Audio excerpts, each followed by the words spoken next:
give a warm welcome to the stage to your next governor of Ohio, Vivek Ramaswamy.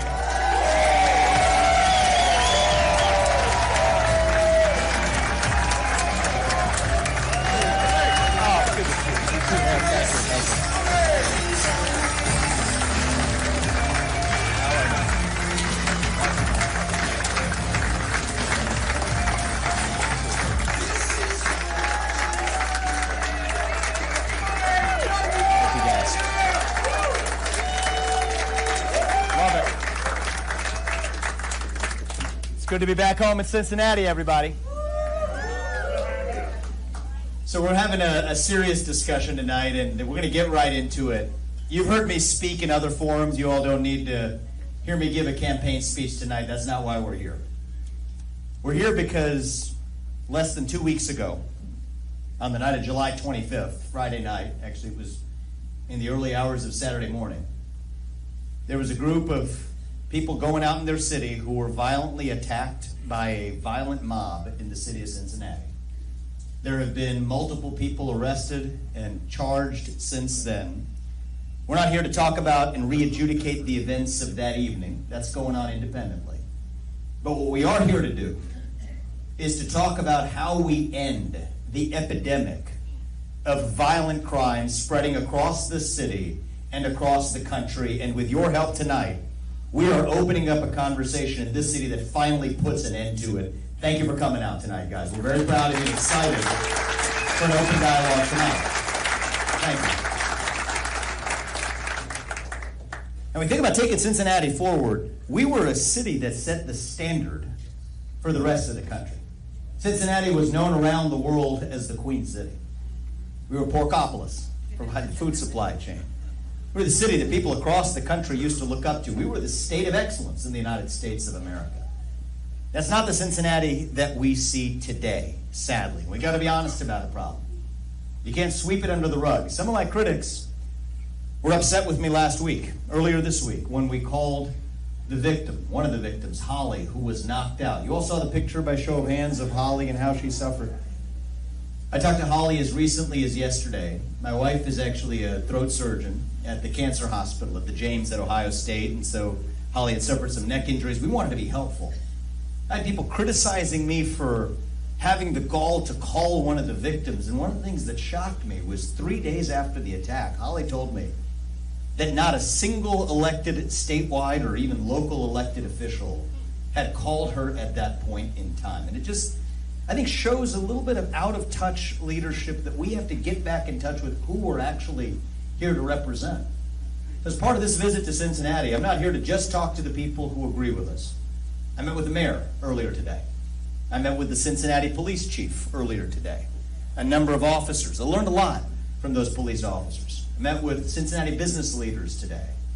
And what we want to do is to have an open, candid dialogue.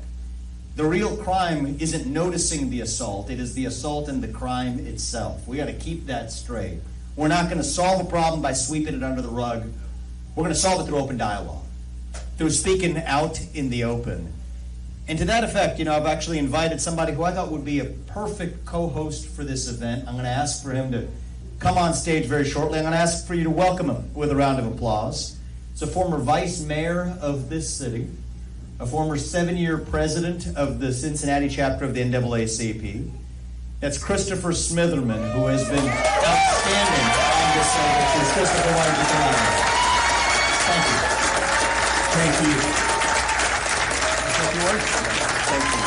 Give Chris a welcome. Let's have Christopher say a few words. Thank you.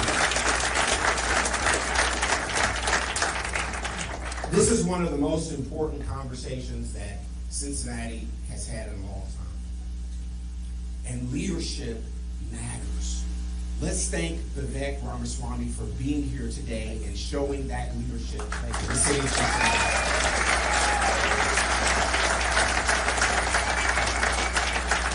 I was asked, why Jim and Jack's? Why Jim and Jack's? First, let me share with you that the Ohio River is a place where African Americans found freedom. Route 50 is a historic point where we're standing in a ground that is sold so special because abolitionists all up and down 50 made sure that my ancestors had a safe place. So for anybody to ask, why would we be at Jim and Jack's? It's one of the most American locations in the city of Cincinnati for us to be at.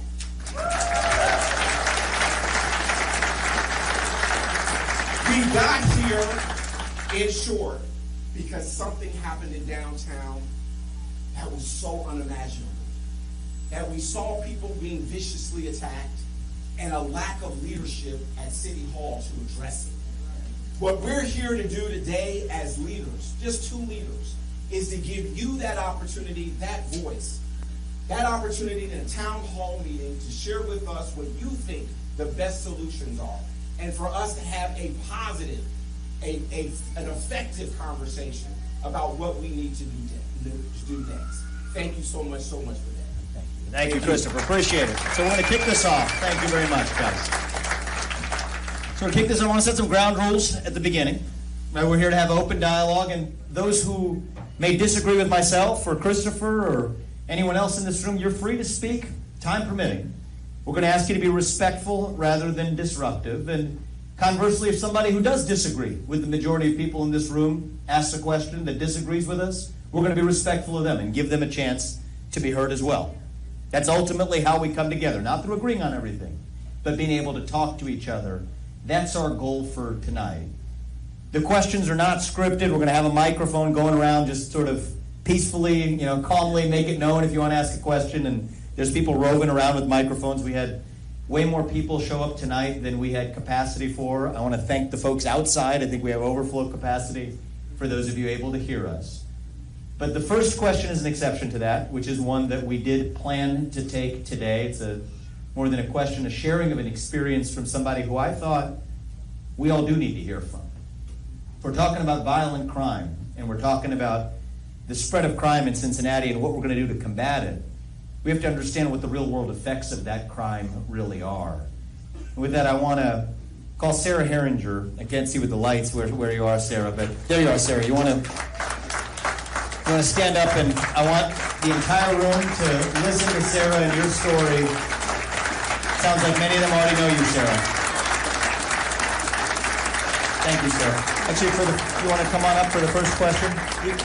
Join us up here. For the first one, we'll take it. We'll take it from the floor. We're going to call Sarah to the stage because I heard Sarah's story for the first time when I read about it. She and I had a chance to meet more recently. And Sarah, it's good to see you in person for the first time. Thank you for being here. Thank you. And the floor is yours. Please. Thank you. I have notes. First of all, thank you, Vivek and Mr. Smithman, for hosting this and inviting me to speak, and also providing a platform for this conversation to happen, because it's very important. For those of you who don't know me, my name is Sarah Herringer, and on June 4th, my husband Patrick was murdered in our home while protecting me from a violent man who should have never been on the streets.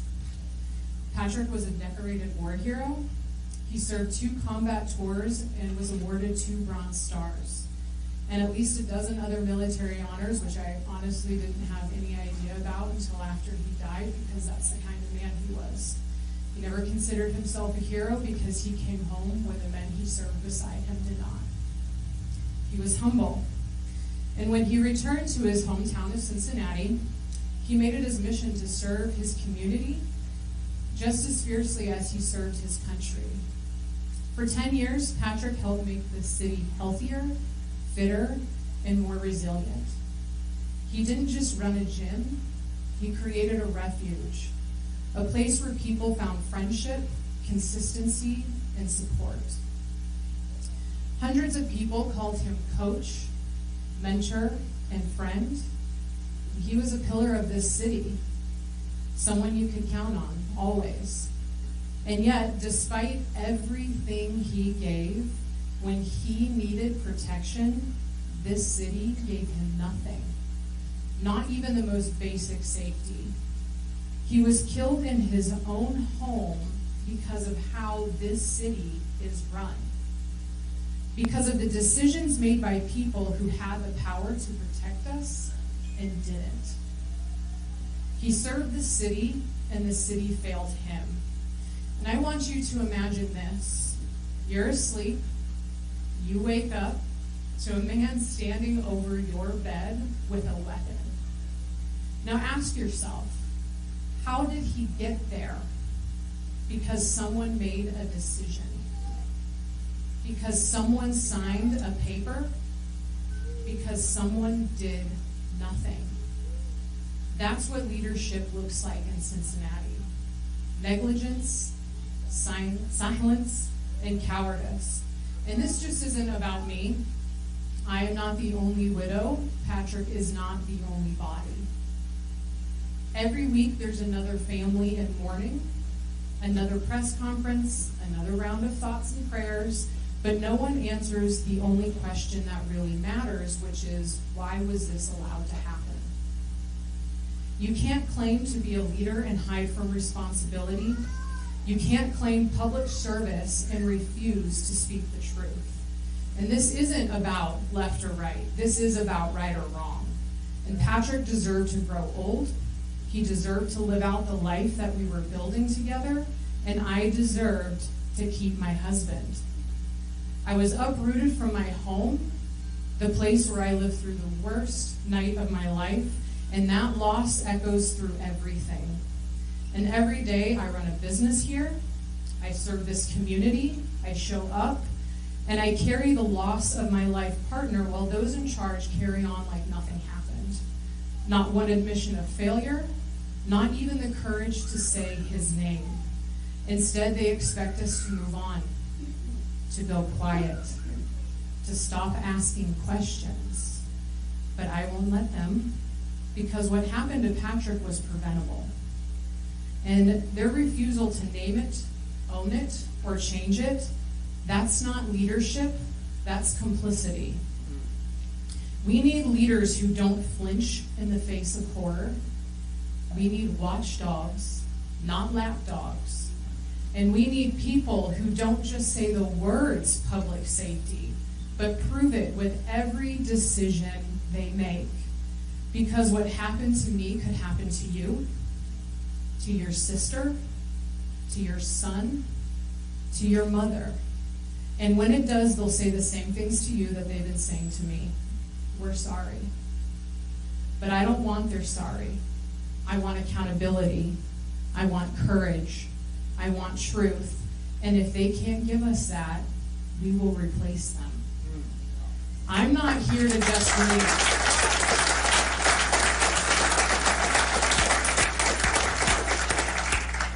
I'm here to fight. And I will not stop until the people who let this happen are held accountable. I'm not standing here to endorse anyone, but I will say this. The leadership I've experienced here today has acted far differently than the current administration that is responsible for running our city's well-being. They didn't have to make space for this conversation, but they did. They didn't have to ask the hard questions, but they are. And that alone sets them apart, because we don't need any more statements. We need leaders who act, leaders who tell the truth, leaders who hold power accountable even when it is their own. And if the people in office now can't or won't do that, we will replace them.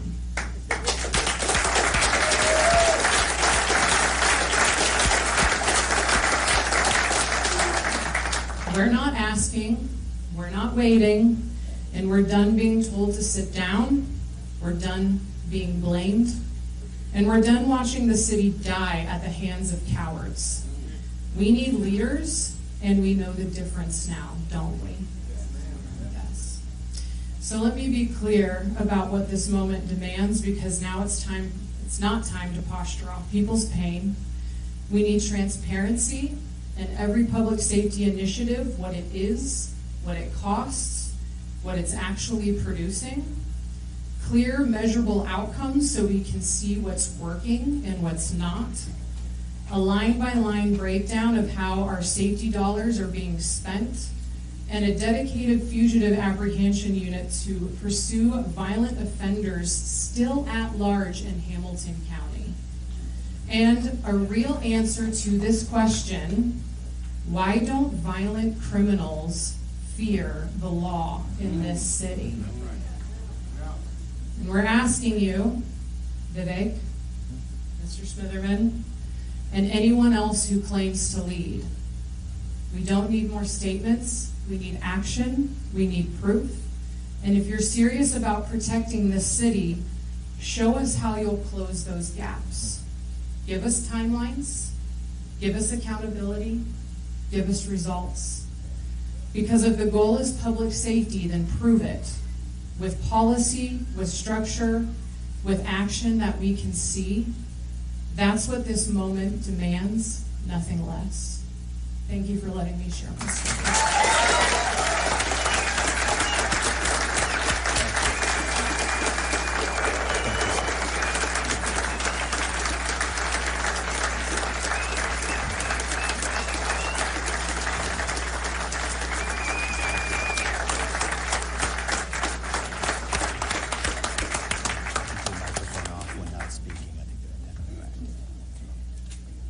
I want people to understand Sarah, that was a powerful story, and for you to be able to share that story, I want people to understand what this takes. Is Sarah's not alone, unfortunately. There are many people like Sarah, but she is alone in the month of June. She lost the love of her life. She's here at the start of August, still mustering the courage to be able to make sure she's speaking about it so nothing like that happens again. The perpetrator was it an ankle monitor at the time? Think about preventable. It's unconscionable that we have a system that is now allowing repeat violent offenders in one way or another right back on the street to commit more crime. That has to stop. And you want to ultimately talk about, you put a challenge to leaders like us for what are we practically going to do. I think a big part of the solution starts right there. When you know somebody is a violent offender, somebody who's been a repeat offender, somebody who has made their way through the justice system and then shows up in front of a court yet again, you're not just going to let them out on a $40 or $400 bond, somehow expecting that they're somehow going to behave better the next time around. Those are the kinds of practices that we're going to have to change, as we're going to talk about over the course of this evening. You've issued a challenge, Sarah, and we're going to step up and live up to those specifics. So thank you for kicking us off with your story. With that said, why don't we go around the room? We want to hear from you, and that's the purpose tonight. Christopher and I will respond as candidly as we can. So the microphones around the room, we have a little trouble seeing you, but wave your hand and we'll take the first question. Right back here, sir. Vivek, you have called for the Christian vote, or actually touted and asked for the Christian vote. Could you explain the rationale behind that? Sure, I want every vote. I want every vote for people who share our values. Now, the reason why I think it's particularly important for people of faith, including the Christian faith, right? I went to St. X High School, and I think we have a few bombers in here. Now, do we have? And then we have a few friends from Elder too. All right, so we're on the west side tonight. So we're friends through competition. But I will say, most of us in this country share those same values in common. A respect for life. Let's start with that today. Right? A respect for all life. The fact that thou shalt not kill is a universal value that I think describes all of our beliefs in this room, and most of our beliefs, in fact, almost all of our beliefs in this country. And so for those who share those same values that this country was founded on, those who share the values that respect life, liberty, and the pursuit of happiness, which I believe are the Christian values on which this nation and our civilization was indeed founded, then yes, I do believe that I'm right to ask for your vote, not because I need it, because I want it, but because we need leaders who are going to act with the spine, as Sarah said, not just with our words. That's all I can give you now. But once we get in there in 18 months, to also be able to serve with actual action, with a spine, not sweeping these issues under the rug, but confronting them through actual action. That's my commitment I'll give you. Thank you. I appreciate you. Thank you. Sir, I can actually get to him easier than... I give glory to the Most High God, Amen, who made the heavens and the earth. Amen. That his chosen people, from Abraham, Isaac, and Jacob, I speak. Now, you guys act like this is a new thing. This thing is not new what you saw. I'm not on either side. I'm on the Most High side. But you have to understand how our people feel. Because we were brought here in slave ships over 400 years ago. And we were treated like animals, like cattle, hung on trees, family separated, our heritage taken from us, that we didn't know who we were as a people. Now I say you act like this is a new thing. This violence that you see out here. Well, look over the 400 years of all the violence that was perpetrated on our people. Over the 400 years, look what you did to our people. But yet, you know, it's not over with. No, it's not over with. That's the thing. That's okay. You want to sweep our history under the table, but you don't sweep the Ashkenazi Jews with the Hitler thing under the table. All the things that you did to the other races of people, you don't sweep that under the table. But when it comes down to the black Negroes, we can always sweep what happened to us under the table. So I'm telling you right now, the Most High is looking at all of this. That's why, according to Deuteronomy 28, chapter 28, chapter 29, and chapter 30, for all you ministers, you need to read it, because we're living in Revelation times. And it tells you what was done to my people are going to happen to you. Robert, look, I want to thank you for one thing out the gate, is that I said this at the start. I don't think anybody think I planted Robert's question. We didn't plant the questions tonight. We are promised an open and candid conversation. Sometimes that makes us uncomfortable. Yeah, it is. I felt a little uncomfortable as you asked that question, but that's what you should expect of your leaders, to be able to engage with you. So let me say a couple words. First, about the pride of this city. Christopher, you mentioned it at the outset. Cincinnati was the end of the Underground Railroad. Have we been perfect for all of our national history? Of course we're not perfect. In fact, we're destined to never be perfect, because we're not a nation comprised of gods. We're a nation comprised of human beings. And we're a nation founded on a set of ideals. So that means you will always be imperfect, because nobody ever criticizes China or Iran or whatever for hypocrisy. Because to be a hypocritical nation, you had to have ideals in the first place. So here's what I'll tell you, Robert. Am I going to say America was perfect for every chapter of our national history? Of course not. We're a nation founded on ideals. We're a nation founded on human beings who will always fall short of those ideals. But I would rather live in a country that has ideals and falls short of them than to live in a country with no ideals at all. And this is, and I'll give you a chance to respond in a moment. Do I think we should sweep the parts of our history that make us uncomfortable under the rug? No. Just as I don't think we should sweep last week's history under the rug. No. We have to confront what is true, not just when it makes us uncomfortable, but precisely when it does not. But the question is how we move forward. Because the only part that lands with me a little bit differently is when you say our people. When I hear that, I'm thinking about our people as everybody in this room. I see black, white, brown, man, woman. These are our people. America is our people. Ohio is our people. Cincinnati is our people. And I believe it is the God-given right of every person to be able to live a life free of violence, to be able to speak their mind in the open without fear of retaliation. And may I even say, if you're a hard-working American, to go into your city, whether you're black or white, without fear of actually being assaulted or battered, that ought to be the birthright of every American. That's what I want for our people, Robert. And I appreciate you asking that question. Let me just give a few other people a chance, and we'll come back to you if we... Here, we'll be very brief, and then I want to give some other people a chance. Let me say this. It tells you in the scriptures that the people who put us in captivity was going to have a perpetual hatred against us. It says in the scriptures that they would not pity the young or the old. Who do I listen to? I listen to the Most High. I don't listen to man, because man is not who saves me.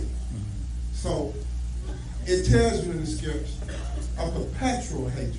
And that's what I see every day. You can go on YouTube all around the nation, and what do you see? Our people getting crucified. But nobody steps up and say anything about it. But when something happens like this, it's a big uproar. Well, to my understanding, the gentleman was the one who cast the first stone. And I think you have a stand your ground law here in Ohio saying that you can defend yourself even with a weapon. And anybody with you can defend also. I'm done. Thank you, Robert. I appreciate it. All I will say is, on the matter of history, right? We're leaving the facts of last week. I kept a promise. I'm going to make it. We're going to leave that to the court system to adjudicate. We all saw what we saw on the internet. But what I will say to you is, we had a first question about the Christian backdrop of support. The next question of quoting scripture. I will say that the ultimate grace over a long period of time lies in our ability to forgive and to move on as well, firmly. And I think that's what it's going to take to bring our country and our people together. Christopher, you want to say a word as we get over here to the next question? We'll come to you, sir, right after Christopher. I just want to respond to Robert, who's a friend. To share with you that African Americans have always had a very high standard. African Americans in our country have always had a very high standard. Our people, even in poverty, operated at the highest level of dignity. An example would be the Tuskegee Airmen. And so what I want to share with all of you is what happened 10 or 12 days ago was not our best moment. It was not. We cannot operate eye for an eye and tooth for a tooth.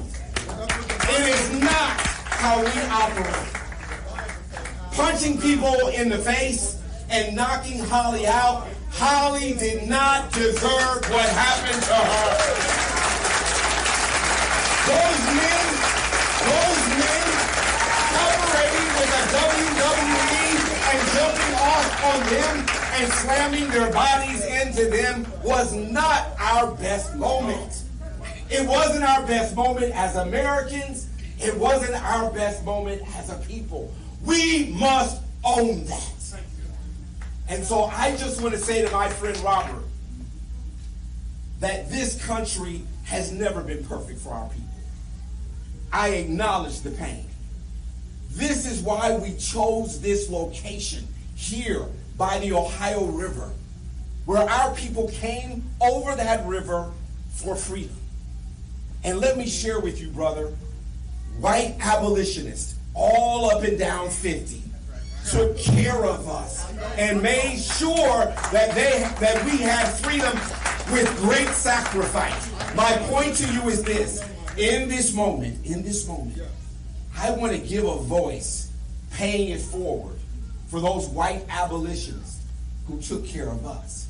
It's now for us in this moment to be able to look at humanity and say what happened in downtown Cincinnati was wrong. And we don't want to accept it.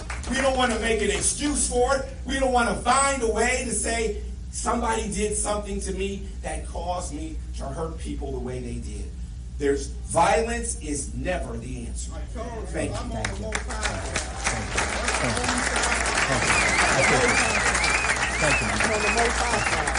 Thank you. We love you.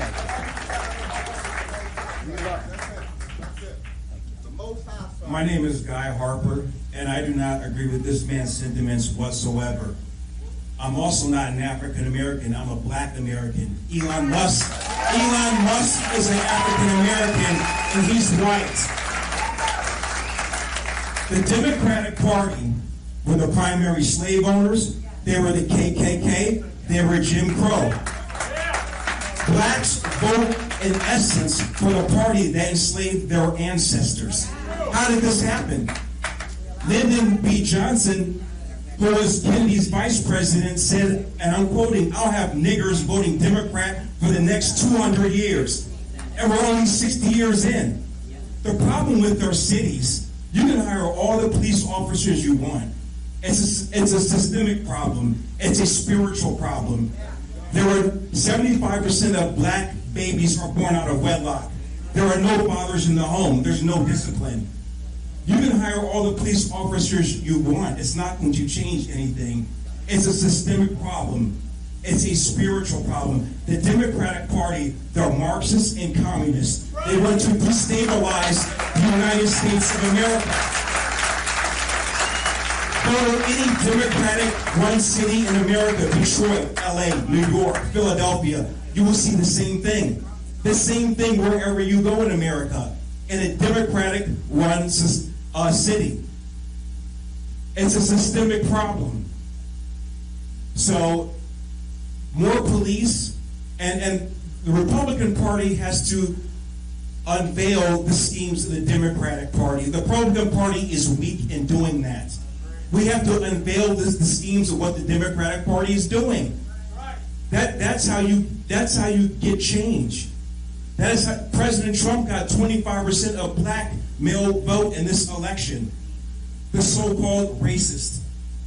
Because people are waking up to the schemes of the Democratic Party. And as long as you have fatherlessness, women having children out of wedlock, this crime stuff will continue.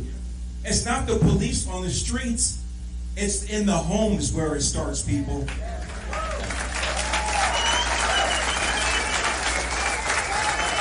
That's courage, man. How about this? We got a conversation going.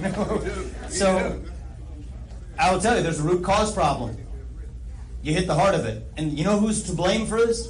It's not black, it's not white, it's the government. It started with Lyndon B. Johnson. You're right. The Great Society, the greatest misnomer made for the history of mankind in American policy, was actually what caused a new generation of kind of slavery, suckling at the teat of the government, paying a single mother more money not to have a man in the house than to have a man in the house. To be married to Uncle Sam instead of to be married to the man who's sitting right there in our house. And that's created a new culture of dependence, a new culture of substituting virtue in the household. So I got to say, man, that was brave of you to speak from the heart. The truth is, I don't care about whether you call it the Democrat Party or what you want to call it. Now what I want to call upon is for our side. What I think of in this election. I'm running as a Republican in the election, that's fine, but the other side has lost their way. Now it's up to us to level up, to man up, and actually say, what do we actually stand for? See, the other side might give us their own version of poison. We're going to stand for truth.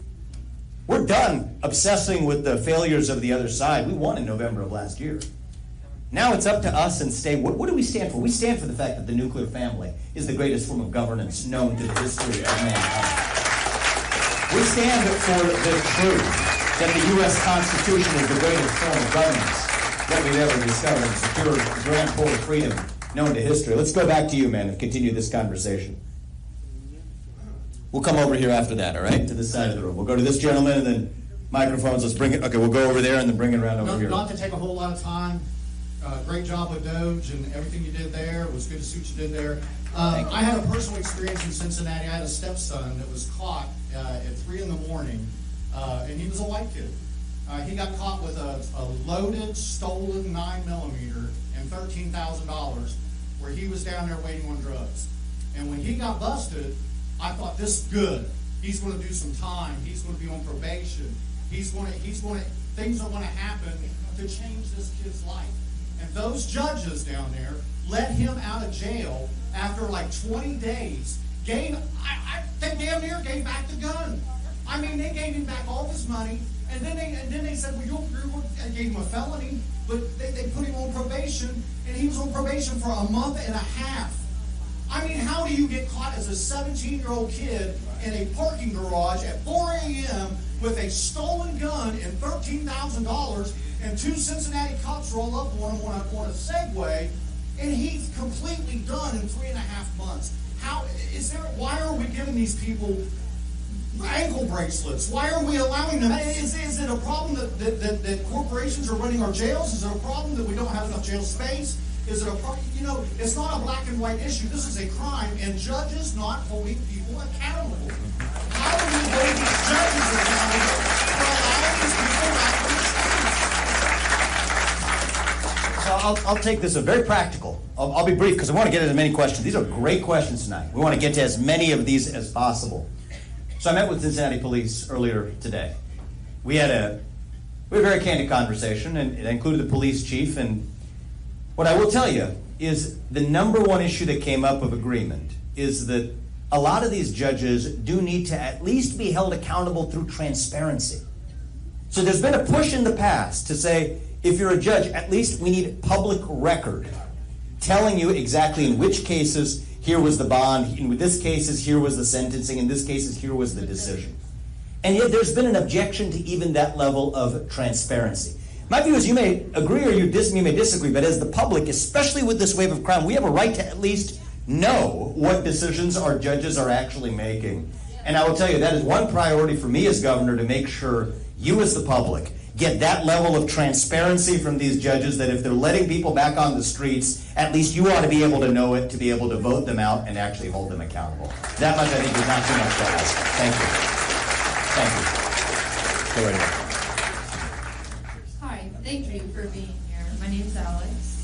To play off a little bit of what I think it was Robert down here and over here in the MAGA hat, it's, because I think he's right, it's not about more police, it is about our attitudes, and if you have people talking like Robert, then we're never going to get anywhere, because it's not an issue.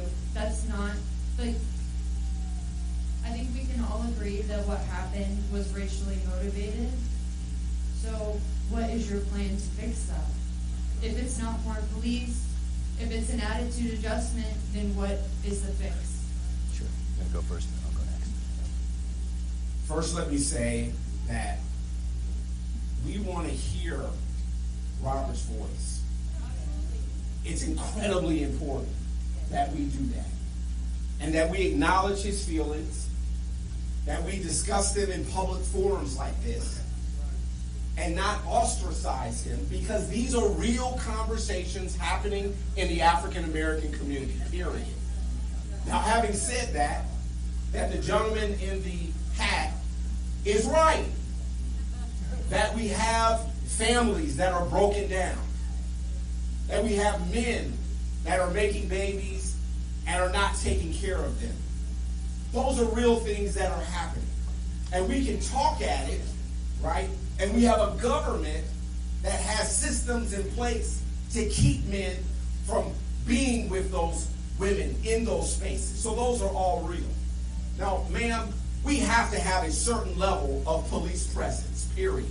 We have to have a reality. We are 200 officers down right now in the city of Cincinnati, and we have to resolve that issue. We've gone through a defund the police, reimagine the police, sending counselors out. All of that is nonsense. Nonsense.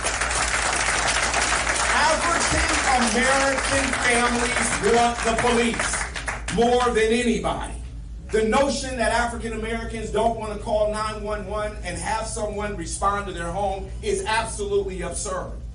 What all of us want are well-trained officers who approach us respectfully, sorted out, de-escalating with their language, and using force as the last option.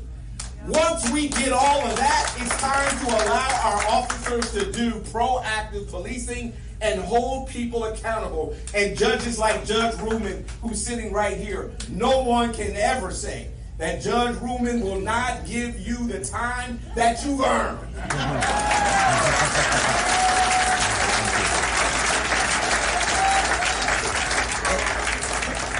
And I'll add to that is that it's not either or. The heart of your question is, you said police aren't going to fix anything. Of course, nothing is going to fix everything. But that's not an argument for not doing the basics that we need to do as well, right? You empower law enforcement to be able to do the job that they swore an oath to perform without fear of looking over their shoulder for being unjustifiably sued or whatever. Then you're going to absolutely deter crime, and that's a good thing. Does that mean you've gotten to the root cause of that crime yet? No. We still have to do that hard work as well. That starts with the education system. Think about how many kids are not in school when they are committing those crimes. 13, 14, 15, 16-year-olds, unconscionable. That's a failure of our schools. What's holding Cincinnati schools back? What happened? We've seen a decline since the COVID-19 school closures. See, I went to public schools through 8th grade. I went to St. X for high school. Let me tell you, Cincinnati public schools were closed for nearly a year and a half during that pandemic, while St. X managed to stay open for all but 5 days. And I wouldn't be doing my job if I didn't say this, all right? Never again are we going to bend the knee to a fake Anthony Fauci knockoff who allows our public schools to be closed while our private schools manage to remain open. That, too, is not unrelated to the issue of crime. When kids don't show up to school, now we have a chronic absenteeism problem in our schools. They find other things to do when they're truant from school. Back in the day, then if you go back to a judge, you were truant. That alone was a basis for holding who accountable? The parent accountable. So we need to bring back accountability at every level, from police being able to do their jobs and communities accountable to being able to follow the law, all the way accountability back into the family. So it's never, we're going to propose a lot of solutions tonight. It's never going to be that one doesn't solve everything, because no solution solves everything. It's not a silver bullet answer. But we have to look at every solution as contributing to help us get to a better place. That's what we're going to do in Cincinnati and do in Ohio. We'll come over here. Where do we have the next question? Right over here. Hi, my name is Jill Amy, and I'm wondering if you or Sarah could elaborate on the TCAP reform program, where the courts and the services receive money when judges keep felony 4 and felony 5 offenses out of prison, and I read about it from you. So thank you so much. I was appalled to find out that we're making money by keeping felony offenders out of prison. So Sarah, you're standing right next to Sarah. Why don't we give the mic to Sarah and let her be heard here on this? There are probably a lot of judges in here that could actually speak to this better than I can, but I did do research and found out that Hamilton County gets $6 million every year to basically keep felons out of jail, based off of a risk assessment that they recently also switched to the felon being part of their own risk assessment and taking an assessment to figure out how they are graded. Hamilton County also has more money than any of the counties in Ohio given to this program. And so I am not an expert at that I'm not even an investigative journalist. This is just something that I've come across. And so yes, I do think it raises concern when there is money to be had by keeping criminals on the street. And this is where we as leaders can make a difference. I mean, you want to get to the bottom of a problem, it doesn't hurt to start to follow the money. We talked earlier, you pay somebody more not to have a man in the house, well, you're going to create an incentive structure to see the fatherlessness rate go up. Same thing if you pay a county more money not to have a felon in prison, you're going to create an incentive structure that has fewer of those felons remaining in prison. So thank you, Sarah, for your work and leadership. Come back over here. Let's do it. Thank you. My name is Felicia Zimmerman. I'm 49. I'm a lifelong resident of the city. I've had 2 teenage sons shot and killed in the city of Cincinnati. My son Bubba was killed in 2017. The detectives didn't pursue his killer, despite considerable evidence, including a confession by way of rap video. My son Christopher was shot in the thigh when he was 11 and survived. The police never caught who shot him then. Then in 2021, soon after turning 17, he was shot and robbed. There were 4 young men involved. The shooter was fresh out of juvenile jail for shooting and paralyzing someone. He received 18 to 23 years and will be out before he's my age. There were also 2 brothers involved. One was the spotter and one physically attacked my son. Both received less than 5 years. The driver wasn't even charged. I was able to look up the criminal history of 2 of the fathers of those men that killed my son Christopher, and their rap sheets were a mile long. A cycle of crimes committed with little to no consequences, and it's no wonder why the cycle continued through their children. For 4 years, my husband and I showed up to every hearing, regardless of its importance. We begged the prosecutor and the judge for stricter penalties, and our cries were ignored. The system is broken from the bottom to the top, and I'm here tonight in search of solutions so no one else has to get up here and say what I've just said. Thank you for sharing your story. It's unconscionable. As a mother, I'm a father of 2 sons, and we're expecting a daughter early next year. And I have to tell you, as a parent, there's nothing that hurts my heart more than hearing you face that loss. Not once, but twice. I'm sorry. And I know you've heard that, and you don't need to hear it again. You need to see action. But what I will tell you is there's a million reasons why I could tell you why a governor can't be somebody. This is a state and local problem. Enough. At the end of the day, you kick the ball, blame somebody else. You talk to the police, you blame the police. The police blames the judge. The judge blames the backdrop of politics. And then the state government, you go to them, they blame the municipalities. Enough. I'll give you this word, all right? 2 years from now, a year and a half from now, I view you as holding me accountable. Ultimately, if it's in this state, if it's in a city of this state, ultimately I don't care. We can talk about how we can work with localities, what kind of pressure we're able to apply. There's things we can do. But starting in January of 2027, all I can tell you until then is we're sorry. And starting then, hold me accountable to make sure that we're actually finally ending this wave of violent crime so no other mother has to suffer what you have. And I want to thank you again for being here and sharing your story. Thank you very much. I appreciate it. Thank you. I just want to thank you for having the courage to come forth with your story. I'm a father of 5 children, lost my wife to breast cancer, but never could imagine the loss of a child.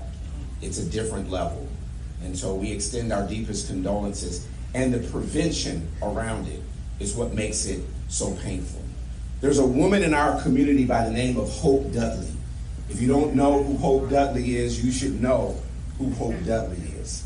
She's a woman like an abolitionist for women and families like you, who's been working in Hamilton County and the city of Cincinnati and fighting for victims to get justice.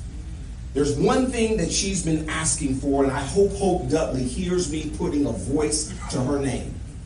She's been asking to place cards of people who have committed crimes into all of our Hamilton County jail systems, so that as they're playing cards, somebody might say, this is a cold case and I want to find out something about it and I'm going to cooperate. Do you know that Hamilton County will not allow those cards in the jail system? This was a major change because the cards were there and now they're gone. These are the basic steps when we talk about like solutions that would make Hope Dudley and all the women that she represents and their families and their children on these cold cases. Meaning we need more detectives that are finding out who did what when and hold those people accountable. Mothers and families are still grieving like their murder happened yesterday. And we have a system that we're not funding to make sure that those families get the justice. And it's not about black, it's not about white, it's not about Asian Indian, it's not about Latino. This is about getting justice for our families, for people who have taken their loved ones away. So I will stand, work with Vivek, anything that he needs to support this. But to share with you, a step we can do right now is demand that Hope Dudley gets those cards into the system that she's been asking for the last 2 years. Thank you.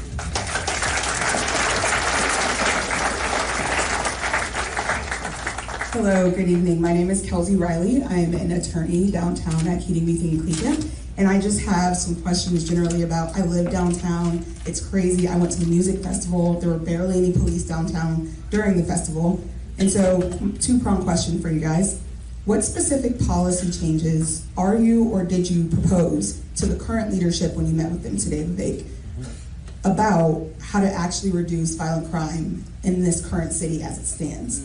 And then my second prong to that question is, what incentive is there, do you think, for businesses to stay in downtown Cincinnati when their workers are like scared to walk to lunch or scared to even live downtown? I commute 2 minutes to work, it's great, but I'm ready to get out of Cincinnati immediately. Like, I'm ready to move specifically to the west side. So my problem is, do you see my issue? Those are my two questions. Thank you. Here, look, let me address the second one first. Your question is, what incentive would you have to remain in the city of Cincinnati? I would not judge you harshly if right now you decided to move to the west side rather than in the city. But what incentive do you have? In 2025, help is on the way with Corey Bowman. Where is he? Stand up right there. I'm proud of you, man, for what you've done. And in 2026, the reinforcements are on the way when we actually make it to lead this state back to greatness. Statewide. So that's what I'll leave you there. On the first question, look, so I'll be honest with you. I made a promise to the folks who were somewhat maybe reluctant to meet with me. That includes the mayor, includes other city officials we met with today. I told them, and I'm going to keep the promise, that my conversation with them was going to be private in that room so we could be very candid. And we were indeed very candid with one another. I'll leave it at that. But what I will share with you is my insights coming out of it for what specific policies can I share with all of you coming out of those conversations. It's a growing list, but it's common sense. Right? None of this stuff is rocket science. Rocket science is rocket science. And I say that, by the way, we're the state that put the first man on the moon. Neil Armstrong, born, raised, living in Ohio when he became the first man in human history to walk on the moon. That's hard. Right? That's a natural problem. This is not rocket science. These are basic man-made problems with man-made solutions. Number one, if you have a violent offender who's a known repeat offender, fix the bail and bond reform program to be able to actually keep them in prison, keep them incarcerated. Number two, make sure that our jails are not the top form of psychiatric health care by reopening psychiatric hospitals to be able to treat those who actually need serious mental health. Number three, empower police officers to actually do the job they swore an oath of office to actually do, and put more people into the police force to be able to actually close those gaps that we have in the city of Cincinnati and elsewhere, increase punishments where required, and to be able to actually have a culture that celebrates the enforcement of the rule of law rather than to villainize it with a tone that we set at the top. That's not an exhaustive list of solutions, but if we do those 5 things alone, we're going to have put a meaningful dent in the unacceptable rise in crime. And I will say this, with due respect to some who may disagree with me on this, I know disagree with me on this. I'm going to go to the facts. In Cincinnati alone, see, the reason that event less than 2 weeks ago, that brutal assault by a violent mob, triggered such a reaction wasn't that it was a one-off, because I think if it was a one-off, it wouldn't have mattered for a national attention perspective. It matters to every victim, but it wouldn't have mattered for national attention. It matters because it already exposed what people are already seeing every day. I've got friends through greater Cincinnati. I was born and raised here, texting me for the last several weeks. They're afraid to go into the city. I have a cousin who works in the emergency room at Cincinnati Children's. Her shift is 5 p.m. to 1 a.m. When she leaves, she tells me she runs red lights through certain parts of the city because she can't take the risk of feeling like she can actually stop. Okay? So you think about that is the experience that people already feel when something happens like Holly getting knocked out. It taps into that deeper truth, that deeper actual lived reality. And we have to have the courage to confront that with practical solutions. So we're not missing knowledge, right? Getting to Mars, getting to Jupiter one day, those are hard problems to solve. We might be missing the knowledge in some of those areas. We're not missing the knowledge. What we're missing is courage. See, Americans, we're a smart people, right? We have the knowledge we need to get done what we need to get done. The question is, do we have the courage to actually see it through? That's where leadership comes in, and as I said, in 2025, help is on the way in Cincinnati, and in 2026, help is on the way in the state of Ohio. Thank you. Yeah. And then we'll come to Ma'am, before you sit down, let me just say to you, that elections have consequences. We're in the middle of an election cycle. We've had a mayor who decided that, knowing that we had a Reds game where you live, knowing that we had the music festival and other events, probably one of the biggest weekends of Cincinnati, decided to go to a mayor's event and then go on a vacation and then come back and lecture us about what we all weren't doing well. We have an election and there are consequences today. We have a man here who said, Corey Bowman, he's running for mayor. But we have many people that are running for city council that are in this room. Here's what I want to leave you with. The 9X system is not about voting for 9. The 9X system, if you're voting, you want to vote for 5 and leave the other 4 alone. Because what happens is our votes are competing against the people that we ultimately want to get elected. How do we have a president pro tem that puts out a message that says that the people who were assaulted were begging for it and still have their job today? Sparks needs to go.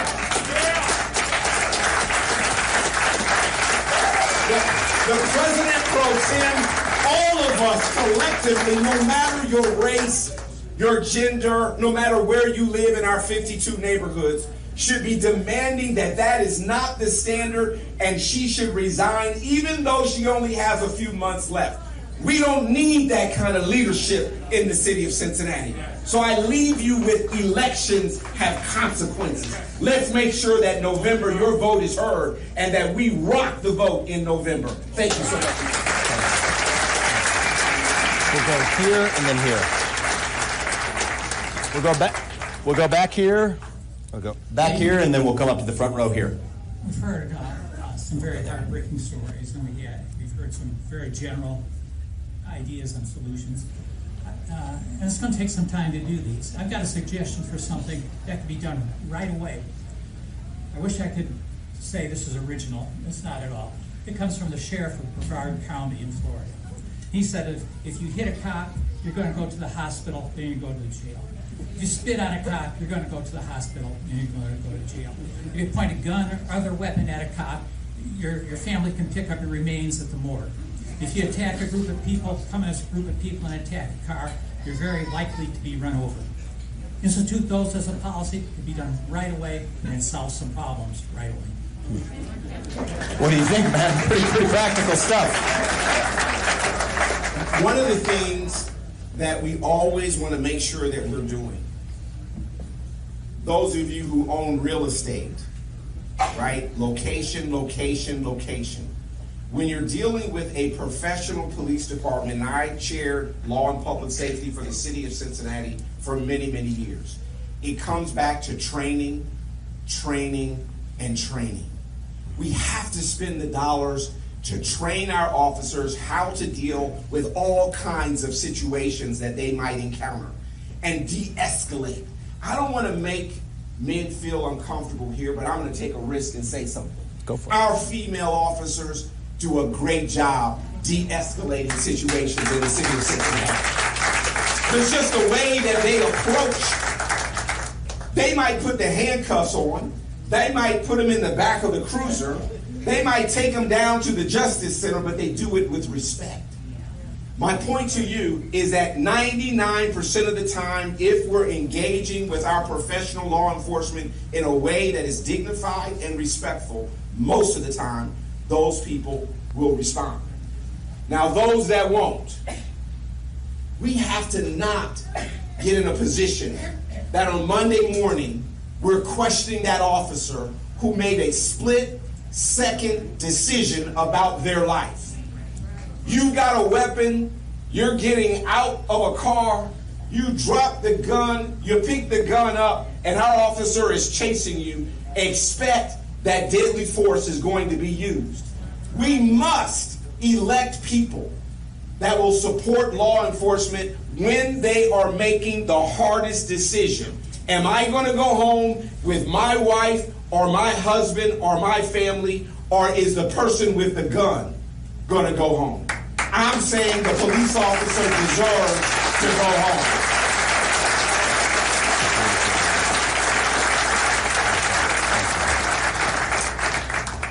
My name is Kevin Farmer, and I'm actually one of the candidates, official candidates that's on the ballot for the November 4th election. Thank you. Registered Republican too, by the way. So, but all jokes aside, Ms. Sarah said something that was very deep, that we need politicians like watchdogs, because technically, if I'm elected, anybody in Cincinnati is my boss. You're my boss. I will be working for you. So what I'm implementing, what I'm saying, what I'm understanding is there's no oversight when it comes down to the responsibility of your employee. So what I want to implement is a third shift policy. I want to be able to work 11 to 7 to see what is going on with our police, our fire, and engineers, because we know that after 2 p.m. that's when crime starts, don't it? You see, the transparency is you can't find your employee until election time. And I'm not willing to be here just on election time. I'm willing to be here all the time. Because my thing is open transparency means I have to suit up with a body cam too. I have to be like Kai Cenat, right? Kai Cenat, you get to see it all the time. You get to stream it. You get to have access to me, because at the end, you will be able to see what I see. Because when I'm doing the work, I got another 8 might not be working. We need that watchdog, Miss Sarah. I need to tell my bosses, they ain't working as hard. What we gonna do? I'm willing to let them know that the employee ain't coming to work, ain't doing their job. They don't want to work 11 to 7. Who's worked third shift up here? People work third shift. I know that graveyard shift. You love it or you hate it. But my thing is, right now, till the problem has solved itself, that's what I'm willing to implement as city council member Kevin Farmer, a third shift policy until we solve this problem with our crime. Thank you, Kevin. Thank you. We'll go there. We got questions up. Why don't you go back there, right? Go right there, and then we'll come over here. We'll bring it over here to you, sir. After that. Hello, my name is Rosemary Oglesby Henry. I am the CEO and founder of a local nonprofit, Rosemary's Babies Company, that provides support for teen parents and families in Greater Cincinnati. This week, over the last couple of weeks, while we were dealing with so much violence in Greater Cincinnati, one of my young parents' children was run over by a car. 3 children under the age of 5. One of those children won't be able to walk. Then, in my program, I decided to talk to our young parents, and I asked those young parents, how many of them have a friend or know somebody that was a teen that was shot and killed? Every one of those parents said yes. In fact, my own son, that I never exposed to any violence because I believed in the American dream and I tried to pull them up out of there, this year has seen more than a dozen of his friends within that same victim system. And so what it led me to ask, especially when this young father, he's 16 and he's so bright and he's so fun. And when I asked all my teens, did they have a gun? Several of them did. And when I asked them why, they said that they did not feel protected. And I have a problem with that, because you come from a 2-parent home and you live in a nice area and we have the police. But what I'm trying to figure out is, why do they feel that they need to protect themselves because they get a threat on Facebook? And the automatic is, where I used to fight, I grew up in Avenue, y'all. Now, when somebody threatens them, they're fearful that they're gonna take their lives. And so my question for the kids that I talk to within my organization, that I not only preach to protect your children and protect your person and protect your babies, but I also teach about causes and consequences. So if you do pull that gun to protect yourself, you might end up doing life and you lose the chance to see your baby grow up and they end up in the same cycle as you. So we need to do more of that. But my question is also this: how do we retrain families, the media, government, and even our leaders to start speaking positive life instead of fueling violence and fueling hate, so that these kids feel the need to protect themselves and go get a gun. That's my problem. Thank you for sharing that heart-rending account of what one family's kids being run over by a car. When you roll that log over now, you see what crawls out. What crawls out of that isn't pretty. And so what's really going on in the country? And I don't want to move us too far past just what's in front of us here in Cincinnati, but what we see in Cincinnati is a microcosm of a deeper problem that you put your finger on, is that we are going through a kind of identity crisis. Right? We've lost our way. It's a spiritual crisis. It's a crisis of meaning. Or, what's our country? You look at your iPhone, do what it tells you to do on a given day, live your life going through the motions, programmed by the algorithms that actually cause our brain to rot and stop us from being able to think independently, commit acts of violence, live in a culture of fear, a mental health epidemic that's raging like wildfire with addiction, fentanyl usage, opioid addiction on the rise. Yeah, there's a deep epidemic. It's a cultural epidemic of fear, of a mental health epidemic, of a loss of spiritual purpose and meaning that we got to bring back. And everything else we're talking about, I believe with you, is a symptom of that deeper void. And to our friends on the left, I will say, for a while they had a prescription for what fills that. It's a kind of victimhood culture. Race, gender, sexuality, climate. Maybe it's not my fault, it's not my responsibility, it's what somebody else did to me, and then what is somebody else going to do to fix it? To your question, there's a different answer to that question. It isn't what you expect somebody else to do, it's what we expect all of us to do. Not just some elected official in this deeper sense for our culture. We've got to fill that spiritual void, that moral void, with the real thing.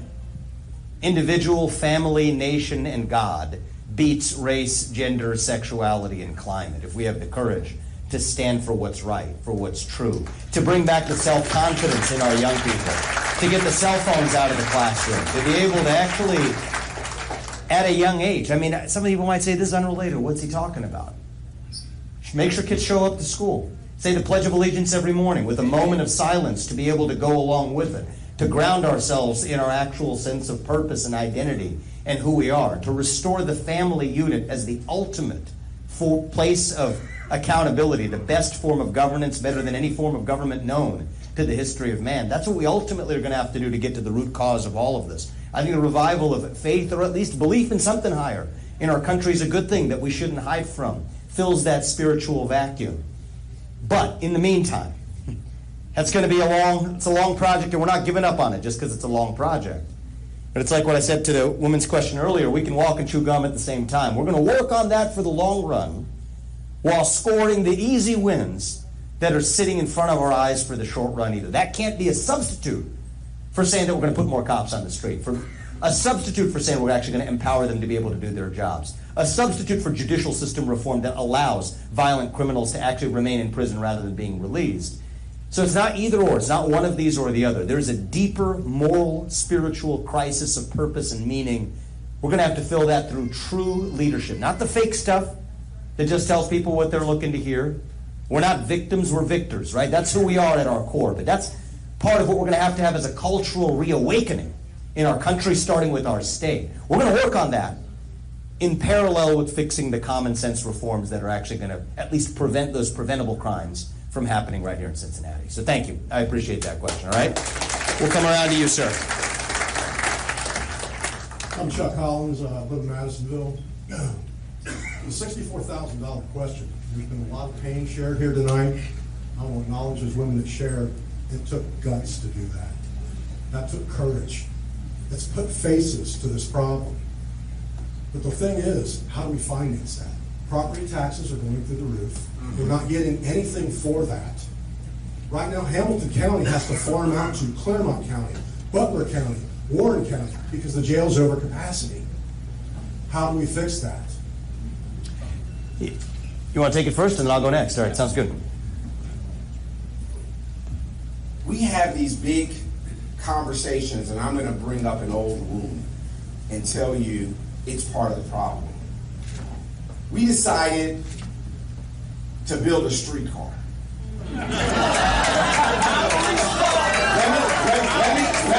Let me roll with it.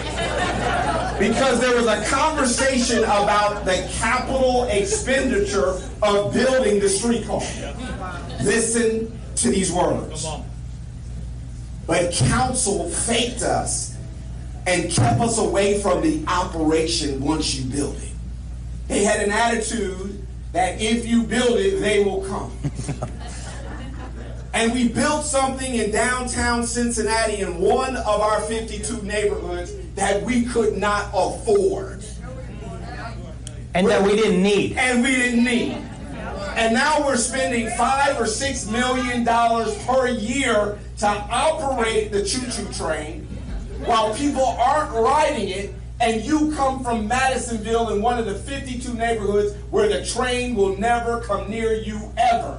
But your community is suffering because you need the resources to deal with the real problems that Cincinnati has.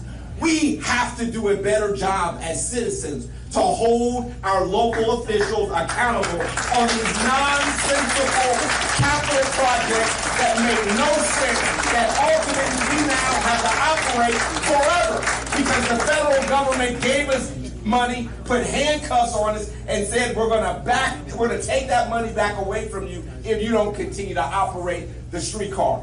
I'm saying to you, it was the wrong project. We didn't need it. Vivek is right. We wasted money. And there are other projects that I can identify, like selling our railroad, which made no sense at all.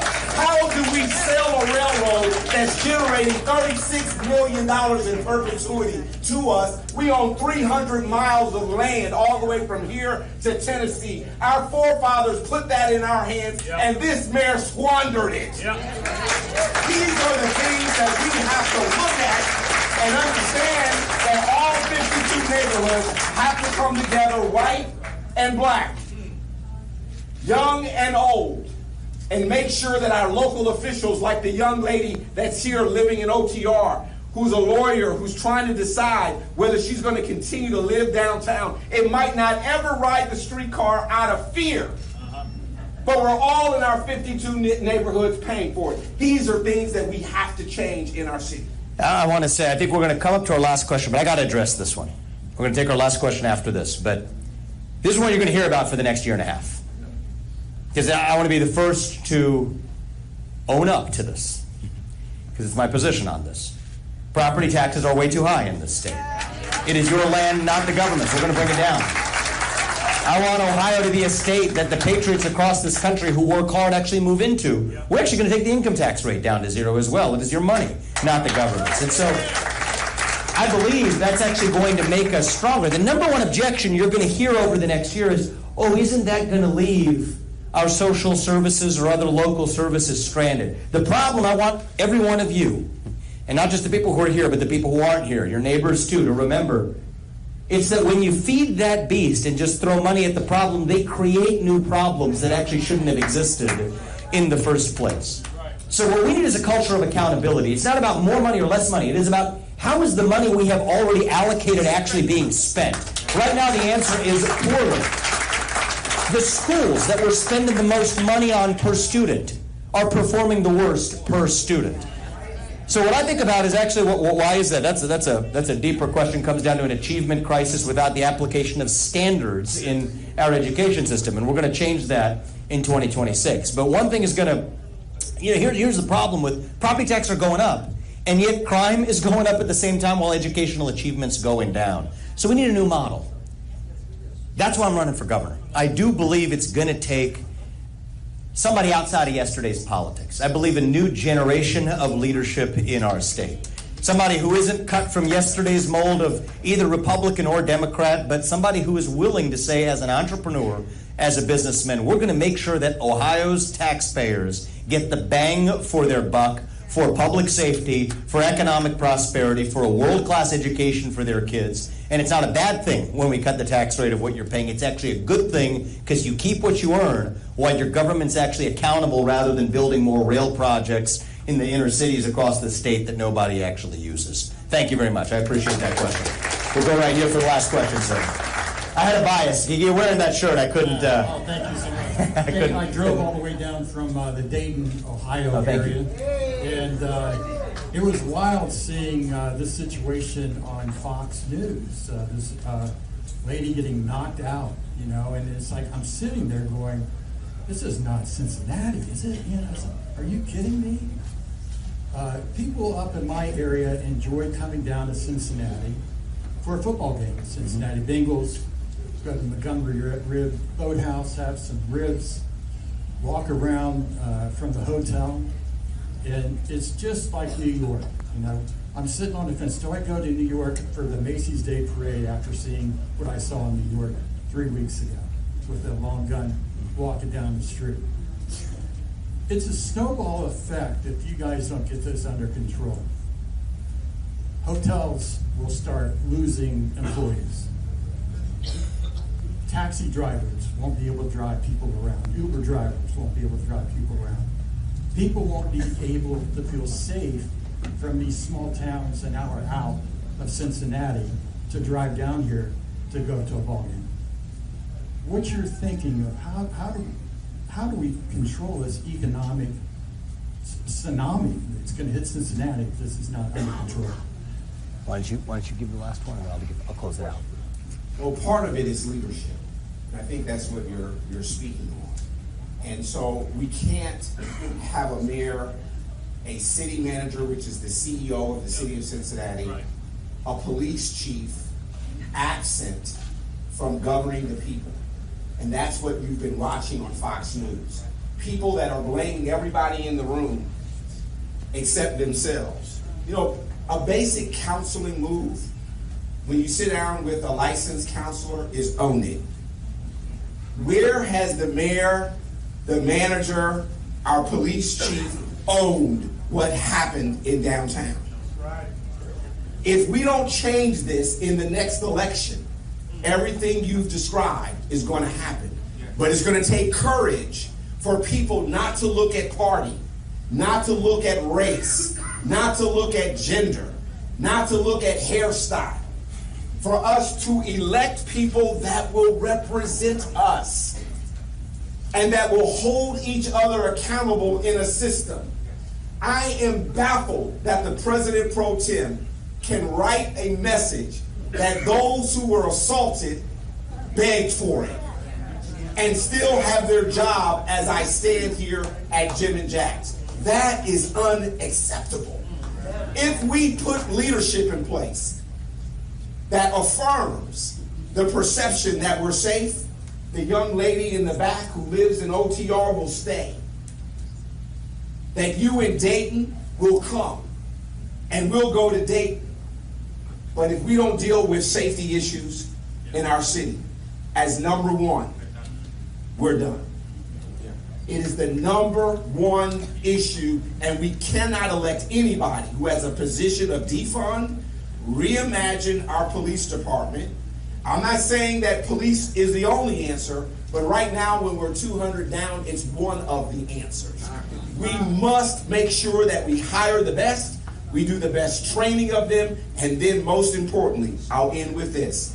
We allow our police officers to do their job.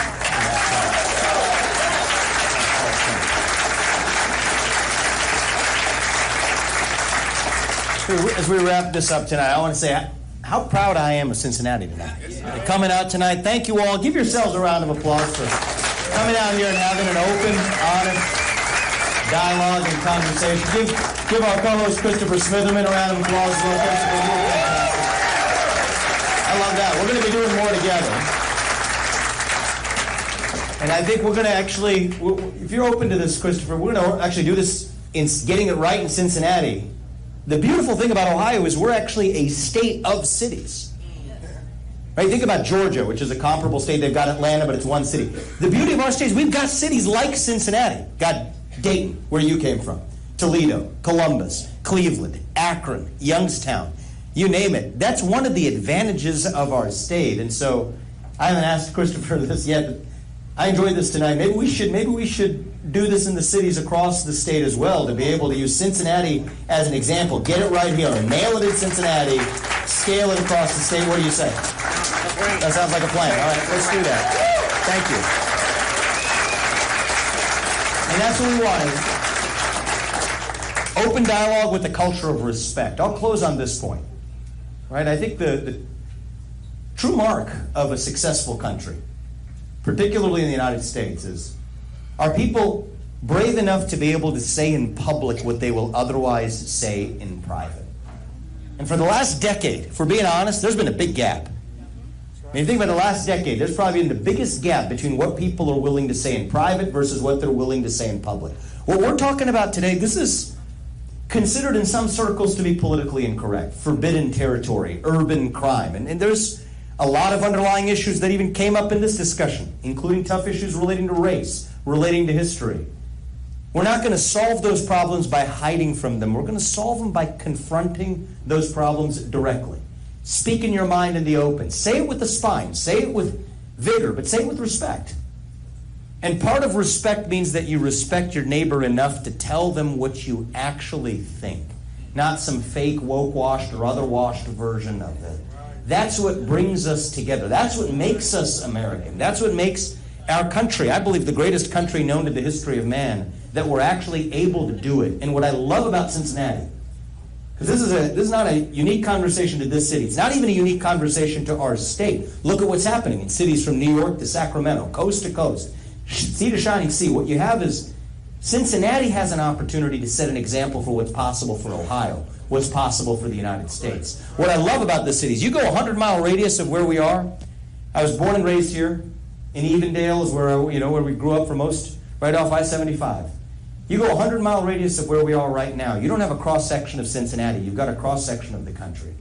And I think that if there's one town that ought to set an example for how we fight this epidemic of violent crime, for how we actually restore respectful, open dialogue, it might as well be us. We were that city. We were that state for most of our history.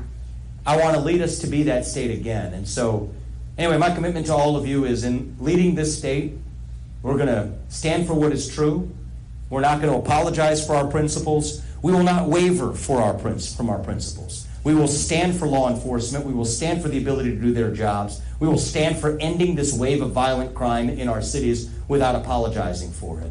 But we will do it in a way that, and I'll make you this promise tonight, and I'm going to ask you to hold me to this promise, it's not about Republicans or Democrats. This is not about left versus right. This is about up versus down. This is about right versus wrong. This is about common sense. And I don't care what you are, what your party is, what your race is, what your religion is, what your previous political statements have been. If you care about giving your kids a world-class education, if you care about restoring safety on the streets and bringing back law and order to the cities in our state, if you care about giving your kids the same shot at the American dream that this city gave to me and to my family, then we will work with you to lead Cincinnati, to lead the state of Ohio to greater heights than we have ever seen. We are not a state in decline. We are a state still on our way up, where we will look our kids in the eye and mean it when we tell them, you get ahead in the city of Cincinnati, you get ahead in the state of Ohio, and you get ahead in the United States of America with your own hard work, your own commitment, your own dedication, and you don't have to fear for violence as you do it. Thank you guys for coming out tonight. God bless you in our great state of Ohio. Thank you guys. Good to see you. Thank you for being here. Christopher. Fantastic. Thank you. You were great. Thank you. You were awesome. You were awesome. Absolutely. That's great. That's great. We're doing more. Yeah, absolutely. I think